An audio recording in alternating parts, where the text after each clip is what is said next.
O assunto de hoje é distúrbio VQ. Você já deve ter ouvido falar sobre o distúrbio VQ e ele influencia muito na insuficiência respiratória. Então, o que é o VQ? O V é a ventilação e o Q é a perfusão. Então, se eu tiver ventilação e perfusão, eu tenho oxigenação do sangue. Se eu não tiver ventilação ou não tiver perfusão, eu não vou ter oxigenação do sangue. Basicamente assim. Eu vou mostrar para vocês no quadro, acho que vai ficar mais fácil de entender. Aqui a gente tem um alvéolo pulmonar, certo? O alvéolo pulmonar, nele passa o capilar pulmonar. O capilar pulmonar, ele vem com as hemácias ricas em CO2,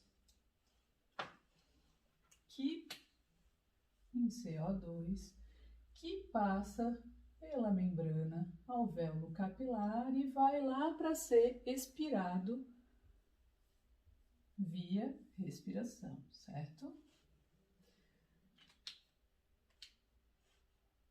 O contrário acontece com o oxigênio. O oxigênio vem via inspiração, O2, e vai passar a membrana alvéolo capilar por difusão, e aqui ele vai se acoplar à hemoglobina,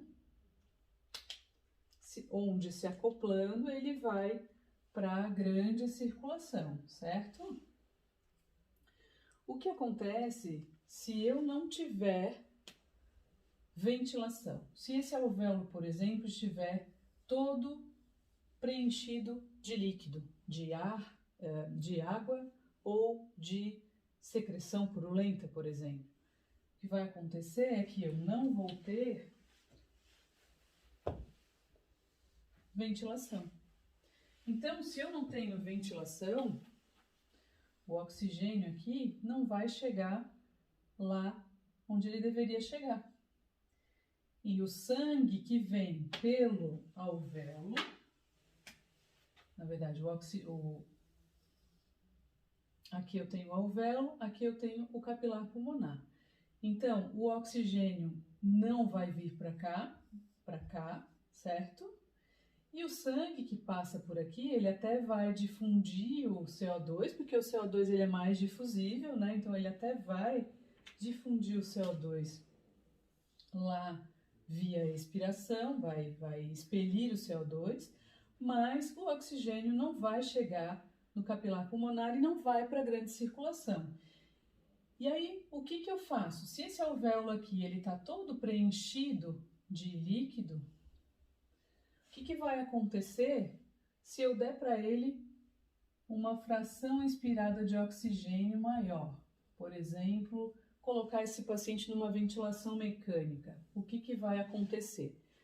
Se eu der uma fração inspirada de oxigênio maior, de nada vai adiantar, porque esse paciente não ventila. Então, o que eu vou precisar fazer é resolver esse problema aqui. Esse problema aqui chama-se shunt pulmonar. O shunt pulmonar é quando eu não ventilo. Então, no shunt pulmonar, eu não ventilo, certo? Diferente do que acontece quando eu tenho um aumento do espaço morto. Quando eu tenho um aumento do espaço morto, na verdade, o que acontece é que eu não perfundo. E o principal exemplo, então, aumento ou efeito espaço morto, né? O principal efeito é que eu não perfundo. E o principal exemplo dele é o TEP. O que acontece? Então, eu não tenho perfusão pulmonar. Se eu não tenho perfusão pulmonar adequada, esse sangue ele acaba não oxigenando. Só que, diferente do shunt, eu vou apagar e vou fazer de novo o desenho aqui para não ficar... Diferente do shunt, eu tenho um alvéolo que tem uma ventilação normal, certo? Então, se a ventilação é normal e eu não tenho perfusão, nesse caso, se nesse paciente que tiver um aumento do espaço morto, eu aumentar FiO2, se aqui eu aumentar FiO2 via ventilação mecânica, por exemplo, o que vai acontecer? A ventilação dele está normal, certo? Ficou feio esse desenho. A ventilação dele está normal. Já falei ali do lado. Se a ventilação dele está normal, o que acontece quando eu aumentar FiO2? Vai acontecer um aumento da oxigenação do sangue. Então, uma coisa que é importante vocês saberem, eu vou apagar tudo aqui para ficar mais fácil de entender. O que eu tenho, então, quando eu tenho um efeito shunt? Efeito shunt. No efeito shunt, eu não, está bom de ver, não ventilo.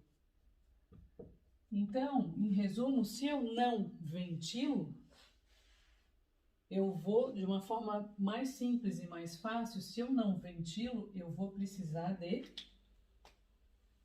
PIP. Tá certo? Uma forma básica, assim, por cima, para vocês entenderem. Diferente de se eu tiver um efeito espaço morto. Se eu tenho um efeito espaço morto, eu não perfundo, certo? Vou botar aqui embaixo. Não perfundo adequadamente.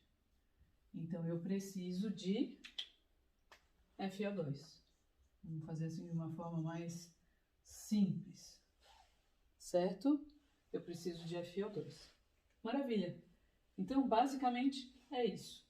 E aí, como é que fica, então, o alvéolo do efeito shunt? Então, vamos fazer o seguinte, vamos fazer, peraí, vou desenhar um alvéolozinho aqui, mais bonitinho.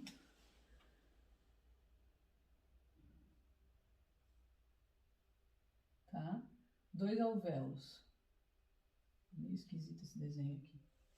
Ficou meio feio. Ah, dá pra ver bem, tá? 2 alvéolos. Esse aqui tem efeito shunt, então ele está todo preenchido, certo? Esse aqui é um alvéolo normal. Normal. O que acontece? E aqui eu tenho aqui eu tenho os capilares pulmonares, então, o que acontece? Aqui eu não tenho oxigenação, certo? Sem oxigenação.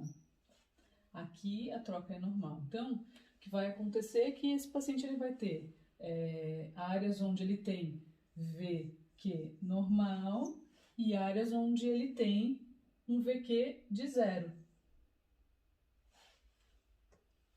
Tá? No espaço morto, o que eu tenho é um pouco diferente. Eu tenho 2 alvéolos. Para ficar um padrão aqui, eu vou botar o normal aqui. Tá? E aqui eu não tenho, aqui eu tenho um efeito espaço morto, certo? Se eu tenho efeito espaço morto, eu ventilo, mas eu não perfundo. Tá? Então, o que eu não tenho aqui? Dá uma cor diferente para ficar mais fácil. Eu não perfundo. Se eu não perfundo, aí vamos lá para a matemática. Se eu não perfundo e eu tenho V sobre Q, o que eu não tenho? O meu VQ, isso é mais uma coisa conceitual, mas só para vocês entenderem. O meu V sobre Q vai tender a 0. Por quê? Mas não entendi. Besteira, falei besteira. O meu V sobre Q vai tender ao infinito. Por que ele vai tender ao infinito? Porque eu ventilo, mas eu não... Porque eu botei lá. Eu não perfundo. Se eu não perfundo, eu tenho uma ventilação normal sem perfusão. Então, se eu tenho um valor dividido por 0, ele vai tender ao infinito. Lembra lá da matemática. Então, basicamente, se vocês forem pensar aí no efeito Shunt, efeito espaço morto, é basicamente esse o racional. E aí eu tenho uma série de doenças que a gente vai falar em outro momento. Tá legal? Até a próxima aula!